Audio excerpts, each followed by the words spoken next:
నమస్కారం. శ్రేణిలయం కార్యక్రమానికి స్వాగతం.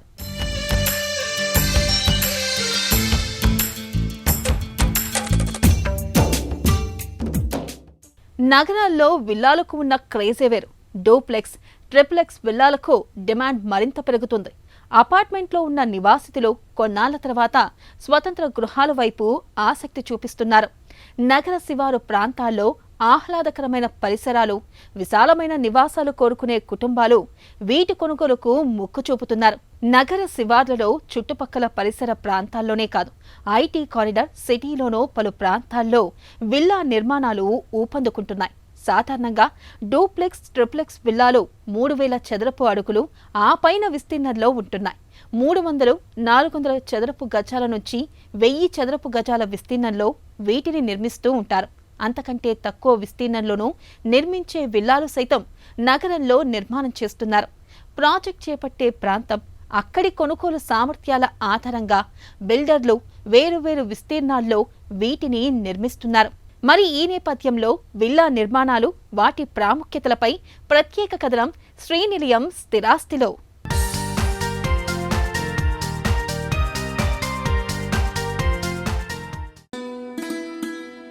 పచ్చదనం పంచే ఆహ్లాదం శివార్లలో ఉన్న నగర ఆధునిక జీవన శైలికి తగ్గట్లుగా విల్లా ప్రాజెక్టులో సౌకర్యాలు కల్పిస్తున్నాయి. క్లబ్ హౌస్లో కావలసిన వసతులు ఉంటున్నాయి. ఈత కొలనులు, వేడుకలు చేసుకునేందుకు బాంక్వెట్ హాల్స్, పెద్దవాటిలో అతిథి గదులు, రెస్టారెంట్ సదుపాయాలు సైతం ఉంటున్నాయి. అన్నింటికీ మించి ఇక్కడి పచ్చదనంతో పరిసరాలు ఆహ్లాదకరంగా ఉంటాయి. పెద్ద కుటుంబాలైతే ఎక్కువ గదులు కావాలి. ఇంటి నుంచే ఆఫీస్ పని, కసరత్తులు చేసేందుకు వ్యాయామ గది, వినోదం కోసం హోమ్ థియేటర్ వంటి సదుపాయాలు, ఇంటి ముందు గార్డెన్, టెర్రస్ పై పెర్గోలా వంటి సౌకర్యాలు, తమ అభిరుచికి తగ్గట్లుగా ఇంటిని అలంకరించుకోవాలని కోరుకునేవారు విల్లాల వైపు మొగ్గు చూపుతున్నారు. పరిమిత నివాసాలు, ప్రైవసీ ఉండడం వంటి సానుకూల అంశాలు ఇందులో ఉన్నాయి.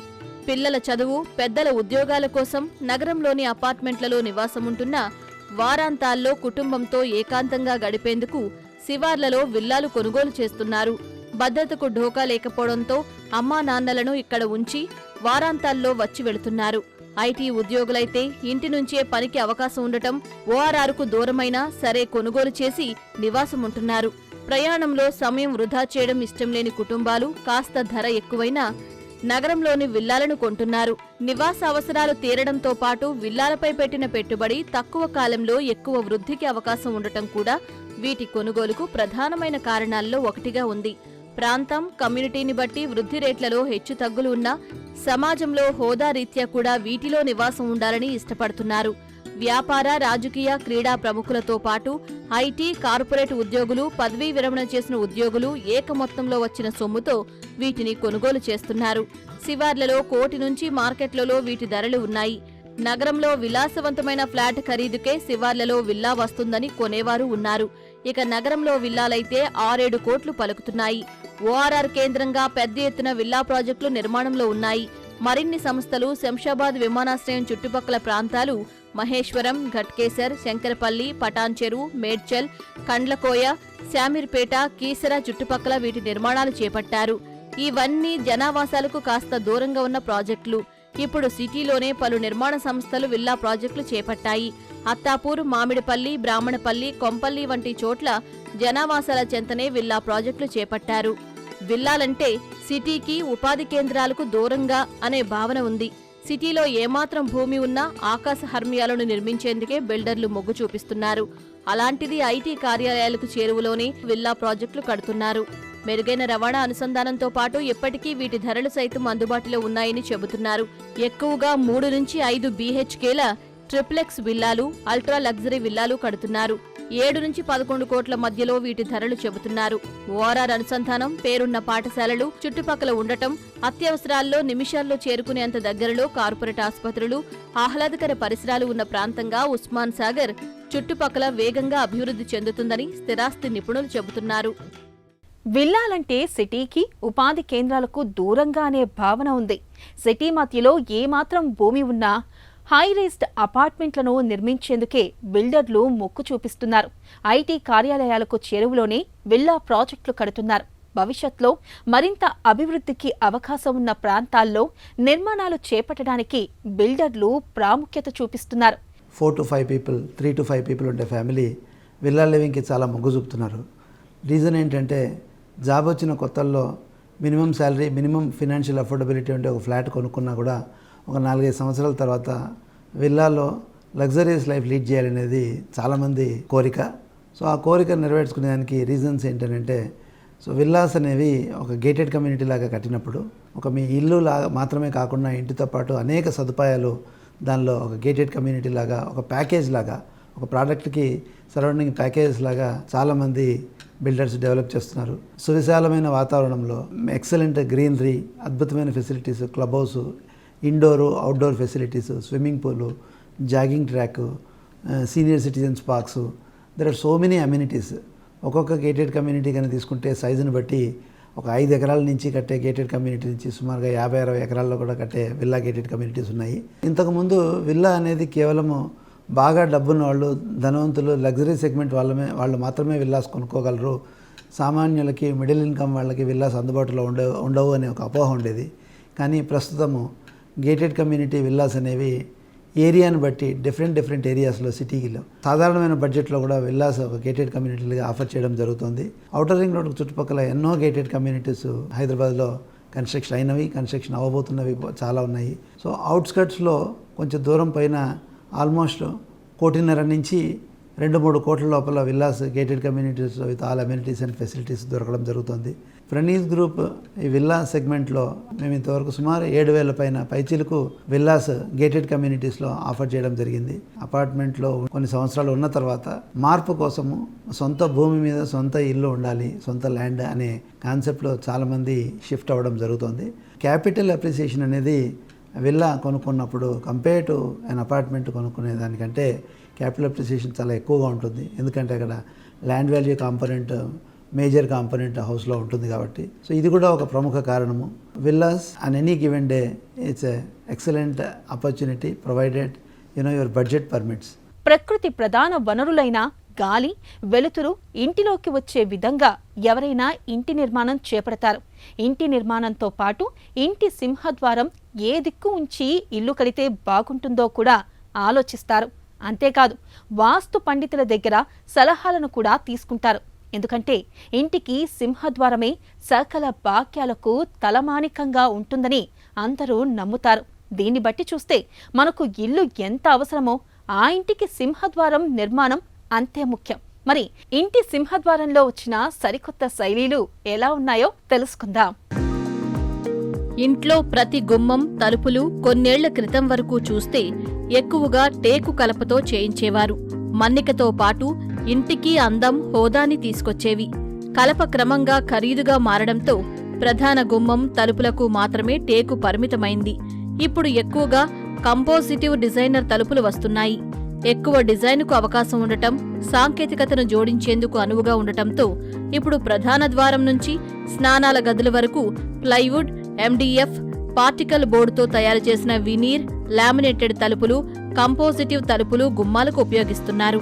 తలుపుల లోపల solid wood, particle board, German tubular board, honeycomb ఉపయోగించి ఉపరితలంలో మాత్రం ప్లైవుడ్, HDHMR, HDF, ABS ఉపయోగిస్తున్నట్లు తయారీదారులు చెబుతున్నారు. గుమ్మాలను నేచురల్ వుడ్, ప్రొఫైల్ వ్రాపింగ్, క్లాడింగ్తో తయారు చేస్తున్నారు. నేచురల్ వుడ్లో ఇండియన్ టేకు, steam beech, African teak, red meranti కలపన ఉపయోగించి రూపొందిస్తున్నారు. ఆఖరిలో పాలిష్ చేయడం, పెయింట్ వేయడం ద్వారా కావలసిన రంగుల్లో దొరికేలా చూస్తున్నారు. ఇవన్నీ ఫ్యాక్టరీలో యంత్రాలపై తయారవుతాయి. మార్కెట్లో పలు బ్రాండ్ల తలుపులు అందుబాటులో ఉన్నాయి. ముందుగా ఆర్డర్ ఇస్తే వారే వచ్చి బిగించి వెళతారు. ఇల్లు కట్టుకున్నప్పుడు గోడలు కట్టిస్తాం. గోడలు కట్టించుకునేటప్పుడు మనం ఫ్రేమ్స్ డిసైడ్ అయిపోవాలి. ఆ వుడెన్ ఫ్రేమ్స్లో ఏమవుతుందంటే ఫస్ట్ డోర్ కన్నా ఫ్రేమ్స్ పెడతారు, గోడలు చెవుల్లో సిమెంట్ బ్రిక్స్లో పెడతారు. సో దానికి వచ్చే ఛాలెంజ్ ఏమవుతుందంటే సార్, మనం గోడ కట్టినప్పుడు వుడెన్ ఫ్రేమ్స్ పెట్టిన తర్వాత ఆ గోడ సైటు అంతా రెడీ అవడానికి అట్లీస్ట్ 6 to 7 months పడుతుందండి. ఈ 6 to 7 monthsలో ఏమవుతుందంటే సార్, ఆ వుడెన్ ఫ్రేమ్స్ మీద మనం వాటర్ క్యూరింగ్, వాల్స్ మీద క్యూరింగ్ చేసినప్పుడు ఆ వుడ్ మాయిశ్చర్ అబ్జర్వ్ చేస్తుందండి. అండ్ 7 monthsకి 6 monthsకి వుడ్ ఫ్రేమ్ ఆ బెండ్ అయిపోవటము, క్రాక్స్ రావటము, ఆ తర్వాత డిపెండ్ ఆన్ ద క్వాలిటీ ఆ ఫ్రేమ్ కూడా పాడైపోయే అవకాశం ఉంటుందండి. ఈ ప్రాబ్లమ్స్ అన్నింటిని ఫిక్స్ చేస్తూ సార్ మీరు కంప్లీట్గా ఇర్రెస్పెక్టివ్ ఆఫ్ గోడ మీరు ఫ్రేమ్ పెట్టుకోకుండా గోడ కంప్లీట్గా కన్స్ట్రక్ట్ చేసేసుకోవాలి. గోడ కంప్లీట్గా కన్స్ట్రక్ట్ చేసుకొని టైలింగ్స్, ఫ్లోరింగ్స్, ప్లాస్టరింగ్ అన్నీ అయిన తర్వాత ఆ డోర్ మెజర్మెంట్స్ తీసుకొని ఎగ్జాక్ట్లీ సైట్ ఏ మెజర్మెంట్ ఉందో ఆ మెజర్మెంట్స్ ప్రకారం మ్యానుఫ్యాక్చర్ చేస్తాం సార్. ప్లస్ ఇది ఏంటంటే factory made door sir. So దీనికి ఉన్న అడ్వాంటేజ్ ఏంటంటే మీకు ఎవ్రీ కార్నర్ కానీ every part of the door is cut on the CNC machine. ప్రిసైజ్గా మీకు ఇంట్లో 10 డోర్లు ఉంటే 10 డోర్లు కూడా ఒకే ఫినిషింగ్ వస్తాయి. కార్నర్ జాయింట్స్ కానీ ఇవన్నీ కూడా మీకు పెర్ఫెక్ట్ ఫినిషింగ్ వస్తుంది. Anchor fastener PU foam use చేసి ఫిక్స్ చేస్తారు. ఫిక్స్ చేసినప్పుడు కూడా చాలా హ్యాసిల్ ఫ్రీ మెకానిజం అండి. మీ సైట్ పాడైపోవడం అనేది కూడా అవదండి. ఇది కూడా కలపనే. గట్టి చెక్కతో కూడిన పలుచని పొరని వినియోగించి రూపొందిస్తారు. నచ్చిన డిజైన్ వచ్చేలా పైన వినీర్ పూత పూస్తారు. ఇల్లు, కార్యాలయాల డెకారుకు తగ్గట్టుగా ఉండడంతో వినీర్ తలుపుల వినియోగం ఇటీవల కాలంలో పెరిగింది. పైన వేసే కోటింగ్తో మరకలు పడవని, దీర్ఘకాలం మన్నికొస్తుందని తయారీదారులు చెబుతున్నారు. గుమ్మంతో సహా తలుపు ఉంటుంది కాబట్టి ఇల్లు మరింత అందంగా కనిపిస్తుంది. ఇందులో 6-7 రకాల డిజైన్లు, రంగులు అందుబాటులో ఉంటాయి. మనకు నచ్చింది, ఇంటీరియర్కు నప్పింది ఎంపిక చేసుకోవచ్చు. లామినేటెడ్ వీటి వినియోగము బాగా పెరిగింది. ఫ్లాట్ పేపర్లు, రెసిన్లను కలిపి నొక్కడం ద్వారా లామినేటెడ్ ఫ్లష్ తలుపులు తయారవుతాయి. ఉపరితలంలో కావలసిన డిజైన్ వేసుకోవడానికి వీలుంటుంది. గీతలు పడవు. వీటి నిర్వహణ సైతం సులువే. నీటిని సైతం తట్టుకుంటుంది కాబట్టి ఎక్కువ కాలం మన్నికిస్తుంది. పడక గదులకు, తడి ఉండే స్నానాల గదులు, బాల్కనీలకు అనుకూలంగా ఉంటాయి. సాధారణ కలపలో ఎక్కువ ఎత్తు, వెడల్పులో గుమ్మాలు, తలుపులు చేయించడం కష్టం. వీటితో కావలసిన పరిమాణంలో చేయించుకోవచ్చు. 10 అడుగుల ఎత్తులోనూ తలుపులు చేయించుకోవచ్చు. వినీర్, లామినేటెడ్ మాత్రమే కాకుండా కాస్త భిన్నమైన ఇంటీరియర్ కోరుకునేవారు స్కిన్ డోర్, పెయింట్ డోర్లు సైతం వినియోగిస్తున్నారు. గోడలు, గుమ్మాల మధ్య పగుళ్లతో అందవికారంగా కనిపిస్తూ ఉంటాయి. ఈ లోపం కనిపించకుండా గోడపైకి తలుపులకు, గుమ్మాలకు ఉపయోగించే కలపతోనే ఆర్కిడ్రైవ్స్ జోడిస్తారు. దీంతో లుక్ ఒక్కసారిగా మారిపోతుంది. బడ్జెట్ ధరల్లో ఇవి అందుబాటులో ఉండటం కలిసొచ్చే అంశం. వీటి బిగింపు సైతం తయారీదారులే చూసుకుంటారు. ప్రత్యేకంగా వడ్రంగితో పనిలేదు. బయోమెట్రిక్ లాక్ వంటివి జోడించుకోవచ్చు. ఇవన్నీ కలిపి కూడా విక్రయిస్తున్నారు. వీటిని ప్రీ హగ్ డోర్స్ గా చెబుతూ ఉంటారు. తలుపులు, గుమ్మాలు, ఆర్కిట్రేవ్, హార్డ్వేర్, బిగింపు ఒక ప్యాకేజీగా తయారీ సంస్థలు అందిస్తున్నాయి. అసలు కాంపోజిట్ మెటీరియల్ అంటే ఏదైనా మెటీరియల్లో మోర్ దాన్ వన్ మెటీరియల్, ఒకటి కాకుండా ఇంకా ఏదైనా మెటీరియల్ ఉంటే కాంపోజిట్ మెటీరియల్ అంటాం. సో ఫర్ ఎగ్జాంపుల్ మీకు వుడ్లో MDF అని వస్తుందండి. అది కాంపోజిట్ మెటీరియల్. దాంట్లో ఏముంటుందంటే wood powder, binding agents, chemicals వేసి వుడ్ని ప్రెస్ చేస్తారు. అది MDF అనమాట. అలాగే మీరు చూసుకుంటే WPC అని వస్తుందండి. WPC అనేది కూడా మీకు ప్లాస్టిక్, ఆ వుడ్ పాలిమర్స్ కలిపి వుడ్ పాలిమర్ కాంపోజిట్ అంటారండి. సో ఇవన్నీ కలిపి కాంపోజిట్ మెటీరియల్ అంటారు. దీని మీద అప్లై చేసేది ఈ కలర్స్ కానీ ఇవన్నీ చూస్తున్నా కదా, ఇది PVC ఫిలిం అంటాం మనం. ఇంకా డిజైన్స్ వైజ్, కలర్ వైజ్ చూసుకొస్తే ఇవి కొన్ని సాలిడ్ కలర్స్ అంటామండి. ఇది టీల్ బ్లూ కలర్. ఇది ఏంటంటే ఆర్కిటెక్ట్, ఇంటీరియర్ డిజైన్స్ వాళ్ళు ఎక్కువగా అడుగుతుంటారు. కొద్దిగా వాళ్ళ ఫర్నిచర్ మ్యాచింగ్కి వాటికి కావాలనుకుంటారు. ఈ teal blue cover with Georgian bars అండి. దీన్ని డిజైన్స్ మనం అటు ఇటు మిక్స్ మ్యాచ్ చేసుకోవచ్చు. ఈ కలర్ మీద ఉన్న డిజైన్ వేరే దాని మీద కూడా తీసుకోవచ్చు. సో ఇది ఒక టీల్ బ్లూ కలర్ అంటామండి. ఈ కలర్ వచ్చి మనకి ఓక్ కలర్ అంటామండి. ఓక్ కలర్ మీద ఈ స్ట్రిప్స్ అనేది ఇంకోటి ఒక అడ్వాంటేజ్ ఉంటుంది సార్. మనం వాడేది ఇది PVC స్ట్రిప్ అండి. ఇది ఒక కలర్ అండి. We call this as a walnut colour. ఇది టీ పట్టి అండి, ఇటాలియన్ నుంచి ఇంపోర్ట్ చేసిన పట్టి. ఇట్స్ కాల్డ్ ఎ గిల్డో అండి. ఇది స్లైట్లీ ఎక్స్పెన్సివ్ ఉంటాయి. ఈ డోర్స్ మీరు ఎక్కడైనా వాడుకోవచ్చండి. Bedroom, bathrooms, wash areas, utility ఎక్కడికైనా వాడుకోవచ్చు. ఎందుకంటే మీకు దీంట్లో వచ్చే ఫినిషింగ్స్ వుడ్ ఫినిషింగ్స్ వస్తాయి. ఒక్కసారి పెడితే చాలా ఎలిగెంట్గా ఉంటుందన్నమాట. కిడ్స్ రూమ్స్కి ఏం చేస్తుంటారంటే దీని మీద వాళ్ళు డోర్ పెట్టించుకున్న తర్వాత స్టిక్కర్స్, కార్టూన్ స్టిక్కర్స్ వాళ్ళకి కావాల్సినట్లు డెకరేట్ చేసి పెడుతుంటారు అనమాట. ఇప్పుడు మీరు ఇది చూస్తున్న డిజైన్ ఇట్స్ స్పెసిఫికల్లీ వెస్ట్రన్ కంట్రీస్లో యూజ్ చేస్తారండి. యూరోపియన్ కంట్రీస్ కానీ అమెరికన్లో కానీ స్పెసిఫిక్గా యూజ్ చేస్తారు. ఈ design we called as a Georgian bar design అండి. మన హైట్స్ డోర్స్ వచ్చి 8 feet వరకు మ్యాక్సిమం హైట్ చేస్తామండి. విడ్త్ వచ్చి 3 feet 7 inches వరకు సింగిల్ డోర్ చేస్తాం. అబౌవ్ దట్ ఉంటే మనం డబుల్ డోర్ చేసుకోవాలి. ఇది చూసారనుకోండి, ఇది కంప్లీట్గా జార్జియన్ బార్ విత్ రాయల్ ఓక్ అండి. One of the finest colour and quick moving colour అండి. సో ఈ గ్లాస్ వచ్చి మనకి కొందరు ఈ డోర్స్ని మనం వర్క్ ఫ్రమ్ హోమ్ ఆఫీస్ ఉంటే దానికి యూజ్ చేసుకోవచ్చు, లేకపోతే కమర్షియల్ స్పేస్లో ఆఫీస్ రూమ్స్ చేసుకోవచ్చు. అండ్ గ్లాస్ కావాలంటే మీరు ఫ్రాస్టెడ్ గ్లాసు అన్నీ చేసుకోవచ్చు అండి. Every design everything is made through CNC అండి. ఫ్యాక్టరీలో డిజైన్ అయ్యి వస్తుంది. మాన్యువల్ ఇంటర్వెన్షన్ ఉండదు. ప్రతి ఇంట్లో వారి వారి సాంప్రదాయాల ప్రకారం తమ ఇష్ట దైవాన్ని ఒక ప్రత్యేక స్థలంలో కొలుస్తారు. ఇందుకోసం ఆ గదిని అందంగా ముస్తాబు చేసుకుంటారు. ప్రతి ఇంట్లో పూజ గదిని మనసుకు నచ్చిన విధంగా ముస్తాబు చేసుకుంటారు. ప్రస్తుతం మార్కెట్లో తయారైన పూజ గదులు, విగ్రహాలను వివిధ శైలిలో తయారు చేసి ఇస్తున్నారు. ఈ పూజా మందిరం మన ప్రమేయం లేకుండానే దైవానికి అభిషేకం, అలంకరణలు అన్నీ జరిగిపోతూ ఉంటాయి. సరికొత్త అనుభూతినిచ్చే ఈ ఆలయం ఫోటో ఫ్రేమ్ ప్రత్యేకతలు ఏంటో శ్రీనిలయం గృహసోపలో తెలుసుకుందాం.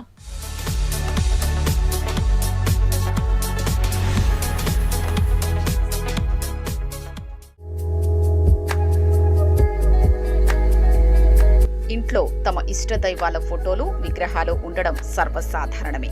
అప్పట్లో దేవుళ్ల పెయింటింగ్స్ లాంటి వాటినే గోడకు తగిలించుకునేవాళ్లు. ఇంటీరియర్లో పూజ గదులకు, దేవుడి చిత్రాలకు ఎంతో ప్రాధాన్యమివ్వడంతో తర్వాత రంగుల కాంతులు, అందమైన విగ్రహాలతో ఉన్న ఫోటోలెన్నో వచ్చేశాయి. ఇప్పుడు వాటన్నింటికన్నా భిన్నంగా సాంకేతికతను జత చేసుకుని శ్రీ వెంకటేశ్వర మందిరం అభిషేకం విత్ డోర్ మోడల్ పేర్లతో వెరైటీ ఫోటో ఫ్రేమ్స్ ని చేసిస్తున్నారు. కలియుగ దైవం వెంకటేశ్వరుడి ఫోటోను చూస్తేనే మాటల కందని అద్భుతమైన అనుభూతి కలుగుతుంది భక్తులకు. అలాంటిది ఆ శ్రీహరి ఫోటో ఫ్రేమ్ కు పక్కనున్న గంట కొడితే తలుపులు తెరుచుకోవడం, అందులో సాక్షాత్కరించిన స్వామి విగ్రహానికి అభిషేకం జరగడం, ఆ తర్వాత తలుపులు మూసుకోవడం, కాసేపటికి మళ్లీ తలుపులు తెరుచుకుని సర్వాలంకార శోభితుడిగా స్వామి దర్శనమివ్వడం, కళ్ల ముందు కనిపించే ఈ దృశ్యాలన్నీ చూస్తుంటే సాక్షాత్తు ఆ తిరుమల కొండల్లోని స్వామి మన నట్టింట్లోకి నడిచొచ్చినట్లు అనిపించక మానదు. భక్తులకు ఆ ఆనందాన్ని అందించడానికి శ్రీ వెంకటేశ్వర మందిరాలకు రూపమిస్తున్నారు తయారీదారులు. చూస్తే కేవలం పెద్ద ఫోటోల్లానే కనిపించినా వెనక ఒక వాటర్ బాక్స్ ఉంటుంది. లోపల 2 రకాల వెంకటేశ్వరుడి విగ్రహాలు ఉంటాయి. మినీ వాటర్ ఫౌంటైన్ లో ఉన్నట్లే దీంట్లోనూ వాటర్ రొటేషన్ టెక్నాలజీ ఉంటుంది. దానివల్లే గంట కొట్టగానే నీళ్లు విగ్రహం మీద పడుతూ ఉంటాయి. విగ్రహాలకు అమర్చిన సాంకేతికత వల్ల 2 వైపులా తిరుగుతూ ముందు మామూలు విగ్రహం, ఆ తర్వాత అలంకరించిన దేవుడి రూపము దర్శనమిస్తాయన్నమాట. దీనికి తోడు రంగుల లైట్లు, శ్రీనివాసుడి కీర్తనలు వస్తూ ఆ ఫోటో ఫ్రేమ్ మినీ ఆలయాన్ని తలపిస్తుంది. తిరుపతికి చెందిన ఈ సంస్థ ఆర్డర్లపైన మనకు కావలసిన సైజుల్లో నచ్చిన దేవుళ్ల విగ్రహాలతోనూ చేసిస్తోంది. కొన్ని ఫోటో ఫ్రేముల దుకాణాల్లోనూ ఇలాంటి వాటిని తయారు చేస్తున్నారు.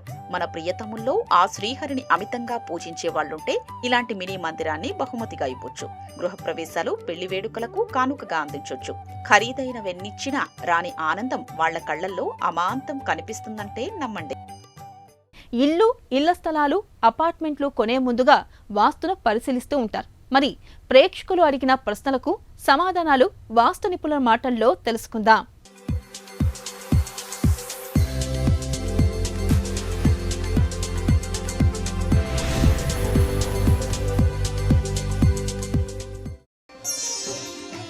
డూప్లెక్స్ హౌస్ కి వాస్తు నిర్మాణం ఎలా ఉండాలి? ఇక్కడ డూప్లెక్స్ హౌస్ అనగానే ఎప్పుడూ కూడా మెట్లు అనేటువంటివి లోపల తీసుకుంటాము. అది అందరికీ తెలిసిన విషయమే. ఇక్కడ మెట్లు అనేటువంటివి లోపల ఉంటే డూప్లెక్సు, అదేవిధంగా మెట్లు ఏ స్థానంలో ఉంటే డూప్లెక్స్ అనేటువంటిది వాస్తురీత్యా సమంజసం అనేటువంటిది మొట్టమొదటిగా మనం అవగాహన చేసుకోవాలి. ఉదాహరణకి ఈస్ట్ ఫేసింగ్ హౌస్ తీసుకుంటే ఇక్కడ సౌత్ జోన్లో మెట్లు అనేటువంటివి రావాలి. పొరపాటున కూడా వాయువ్యంలో మెట్లు తీసుకోకూడదు. ఇది మనం గుర్తుపెట్టుకోవాల్సినటువంటి విషయం. అదేవిధంగా ఆగ్నేయ మూల మెట్లు తీసుకోకూడదు. అవగాహన లేక ఇష్టం వచ్చినట్లుగా చేసుకోవటం వల్ల ఈ యొక్క దోషాలు అనేటువంటివి ఏర్పడుతున్నాయి. సహజ సిద్ధంగా మనం ఏది చేసినా కూడా, అంటే సింప్లెక్స్ కట్టుకున్నా లేకపోతే డూప్లెక్స్ కట్టుకున్నా అదే గృహగణితం తీసుకుని, అదే ప్లింత్ బీము లోపల కొలత తీసుకొని ఏనుగు పాదాల్లోకి కన్వర్ట్ చేసి ఆయం కట్టుకొని ఏ విధంగా అయితే చేస్తున్నామో ఇక్కడ డూప్లెక్స్లో కూడా అదే విధంగా చేస్తున్నాం. కాకపోతే ఇక్కడ మనం తీసుకున్నది ఆగ్నేయంలో మెట్లు అనేటువంటిది ఇంటి బయట మాత్రమే సింప్లెక్స్కి తీసుకుంటాము, డూప్లెక్స్లో తీసుకోము. కొంతమంది అవగాహన లేమితో వాయువ్యంలో మెట్లు, అదేవిధంగా ఆగ్నేయం మెట్లు అనేటువంటివి డూప్లెక్స్ లోపల తీసుకోవటం, అంటే ఇంటి లోపల తీసుకోవటం వల్ల వెయిట్ ఇంబ్యాలెన్స్ అనేటువంటిది అవ్వటం వల్ల ఆ యొక్క వాస్తు దోషము అనేటువంటిది వస్తుందన్నమాట. అదేవిధంగా ఈ మెట్లు అనేటువంటిది పొరపాటును కూడా డూప్లెక్స్ లోపల, అంటే ఈ మెట్లు అనేటువంటిది ఇంటి ఆచ్ఛేదంలోకి కలుపుకోకూడదు. అంటే క్షేత్రపద నిర్ధారణ ఇక్కడ నుండి చేసినప్పుడు మెట్లు అనేటువంటివి ఆగ్నేయంలో రాకూడదు. అదేవిధంగా ఇక్కడ నుండి ఇక్కడ వరకు తీసుకున్నప్పుడు వాయువ్యంలో రాకూడదు. ఇది చాలా జాగ్రత్తగా గుర్తుపెట్టుకోవాల్సినటువంటి విధి విధానం. అదేవిధంగా ఇక్కడ సౌత్ జోన్ అంటున్నాం. ఇది ఈస్టు, సౌత్, వెస్ట్, నార్త్. ఇక్కడ సౌత్ జోన్ బదులు చాలామంది డిజైనింగ్ కుదరట్లేదని నార్త్ జోన్లో స్టెప్స్ అనేటువంటివి తీసుకుంటున్నారు. పొరపాటున కూడా నార్త్ జోన్లో స్టెప్స్ అనేటువంటివి ఈస్ట్ రాజవీధికి తీసుకోకూడదు. ఈస్ట్ రాజవీధికి ఆగ్నేయంలో తీసుకోకూడదు, అదేవిధంగా వాయువ్యంలో తీసుకోకూడదు, అదేవిధంగా నార్త్ జోన్లో కూడా తీసుకోకూడదు డూప్లెక్స్కి. అదే సింప్లెక్స్కి అనుకోండి, మీరు వాయువ్యంలో ఇంటి బయట తీసుకోవచ్చు, అదేవిధంగా సింప్లెక్స్కి ఆగ్నేయంలో ఇంటి బయట మెట్లు అనేటువంటివి తీసుకోవచ్చు. అయితే ఇక్కడ ఎందుకు ఇదంతా చెప్తున్నామంటే డూప్లెక్స్ అనేటువంటిది వాస్తురీత్యా మనకి కలిసి వస్తుందా కలిసి రాదా అనేటువంటిది మనం చేసుకునేటువంటి డిజైన్ని బట్టి మాత్రమే ఉంటుంది. రైట్ పొజిషన్లో రైట్ యాక్టివిటీస్ అంటే ఇది ఇంటి గర్భం తీసుకున్నప్పుడు, ఈ గర్భం నుండి మనం మొత్తం లెక్కలు తీసుకున్నప్పుడు ఈ లెక్కల ప్రకారం ఎగ్జాక్ట్గా డూప్లెక్స్ అనేటువంటిది ప్రామాణికంగా ఉందా లేదా అంటే గృహగర్భ నిర్ణయం చేసి ప్రామాణికంగా మనం ఇంటి ప్లానింగ్ అనేటువంటిది చేస్తున్నామా లేదా అనేటువంటిది ఇక్కడ ముఖ్య ఉద్దేశం. ఇంకొకటి, ఇక్కడ డూప్లెక్స్లో మెట్లు ఇచ్చి మనం పైకి వెళ్ళినప్పుడు కింద కిచెన్ ఉంటుంది, అదేవిధంగా పైన కిచెన్ ఉండదు. ఈ కిచెన్ అనేటువంటిది ఎప్పుడైతే అగ్నితత్వం ఉంటుందో ఆ అగ్ని పైన మనం పడక గది ఏర్పాటు చేసుకోవచ్చా లేదా అనేటువంటిది చాలామందికి సందేహం. అంటే ఇక్కడ ఎప్పుడూ కూడా ఇక్కడ కిచెన్ పైన పడక గది అనేటువంటిది మనం గెస్ట్ రూమ్గా ఏర్పాటు చేసుకోవాలి, లేకపోతే పిల్లలకి ఏర్పాటు చేసుకోవాలి. పొరపాటును కూడా యజమాని దంపతులు ఉండకూడదు. ఇది మనకి వాస్తు శాస్త్రంలో చెప్పబడినటువంటి విధి విధానం. కాబట్టి డూప్లెక్స్ అయినా సింప్లెక్స్ అయినా మనం ఏ విధంగా ఎట్లా చేస్తున్నాము అనేటువంటిది మాత్రమే ఇక్కడ ఇంపార్టెంట్. ఇప్పుడు కూడా ప్రధాన ద్వారానికి మెట్లు అనేటువంటివి వాయువ్యంలో డూప్లెక్స్లో ఉండకూడదు. ఇది చాలా జాగ్రత్తగా గుర్తుపెట్టుకోవాల్సినటువంటి విషయం. కాబట్టి డూప్లెక్స్ డిజైన్ ఏ విధంగా ఉంటుంది, సింప్లెక్స్ డిజైన్ ఏ విధంగా ఉంటుంది అనేటువంటిది పూర్తిగా మనం చెక్ చేసుకుని వాస్తు దోష రహితంగా మాత్రమే మనం ఇల్లు అనేటువంటిది కట్టుకోవాలి. ఇది నేటి శ్రేణిలయం. మరికొన్ని తాజా అంశాలతో వచ్చే వారం మళ్ళీ కలుద్దాం. అంతవరకు సెలవు. నమస్తే.